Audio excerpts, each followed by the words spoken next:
Hello, જય શ્રી કૃષ્ણ, જય માતાજી. કેમ છો બધા? મજામાં જશો? તો આજે શું છે? આજે છે મહિલા આંતરરાષ્ટ્રીય વુમન્સ ડે, એટલે કે 8મી માર્ચ. અને આજે મહિલા સશક્તિકરણ, મહિલા શું કરી શકે એના વિશેનો દિવસ છે. તો આંતરરાષ્ટ્રીય મહિલા દિવસ દર વર્ષે 8 માર્ચે ઉજવાય છે. અને સૌ પ્રથમ 1911માં મહિલા દિવસ ઉજવવામાં આવ્યો હતો. ત્યારથી મહિલા દિવસની શરૂઆત ઉજવવાની થઈ છે. તો સ્ત્રી ધારે તો શું ન કરી શકે? સ્ત્રી ધારે તો માતા બની શકે છે, બેન બની શકે છે. અને અત્યારમાં તો દીકરી માટે તો બહુ મહત્વનું છે દીકરીનું, કારણ કે દીકરીને ભણાવવામાં આવે છે. દીકરી શું નથી બની શકતી?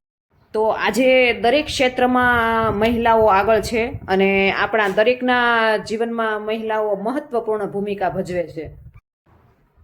તો જે ક્યારેક મહિલા છે તો ક્યારેક દીકરી, તો ક્યારેક મા, તો ક્યારેક બેન, બધી જ ભૂમિકા ભજવે છે. અને મહિલા છે એ સાથે સાથે ઘર સંભાળે છે અને સાથે સાથે નોકરી પણ કરે છે અને બેવડી ભૂમિકા એની નિભાવે છે. એ મહિલા કરી શકે બધું. અને મહિલા બધા જ ક્ષેત્રમાં કામ કરી અને પોતાનું યોગદાન આપે છે અને દેશમાં પોતાનું નામ રોશન કરી રહી છે આજના યુગમાં. પણ દુઃખની વાત તો એ છે કે હજી પણ અમુક સ્થળો પર મહિલા પર અત્યાચાર થાય છે અને તેના પ્રત્યે જાગૃતિ લાવવી ખૂબ જ જરૂરી છે કે જ્યાં અત્યાચાર થાય છે તે રોકવા માટે તો આપણે જાગૃતિ લાવવી પડે એમ છે.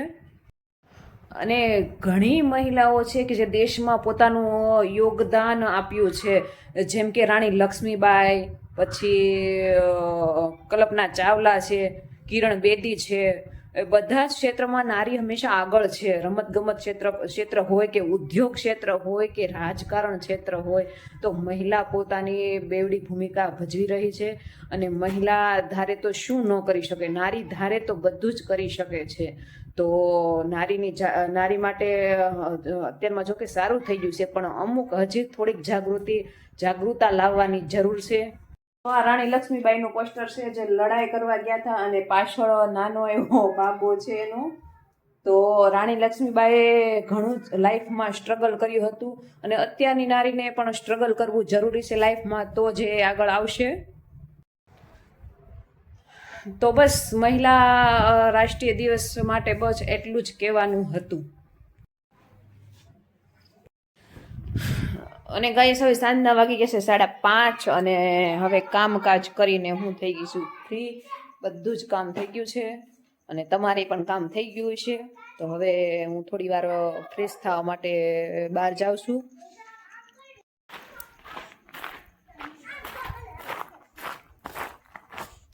જો અહીંયા બાર બાળકો રમે છે. હાય દયા.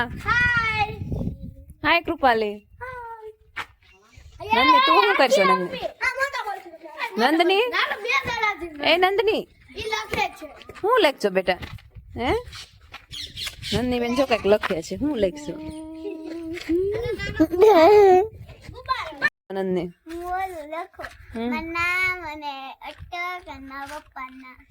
ઓકે.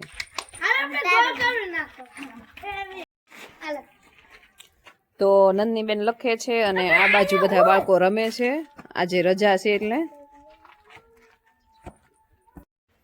કારણ કે બોર્ડની એક્ઝામ ચાલે છે એટલે આ બધા બાળકોને હમણાં રજા છે એટલે એ એન્જોય કરે છે. આપણે પણ આપણા નાનપણમાં આવી રીતના એન્જોય કરતા અને હવે થઈ ગયા છીએ મોટા, એટલે એન્જોય કરવાનો ટાઈમ નથી મળતો એટલો બધો.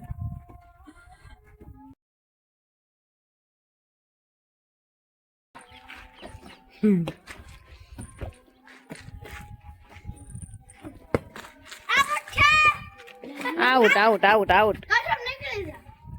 કશ્યપ નીકળી જા. કમ ઓન, ફટાફટ. આમાં ફટાફટ રમી તો આઉટ થાય. ધીમે ધીમે રમી તો આઉટ નો થાય. Out out. હવે દયા ગાય આઉટ થઈ જાય. હાલો, કૃપાલી બેન જીતી ગયા છે. 2 બોલની રમતમાં કૃપાલી બેન જીતી ગયા છે.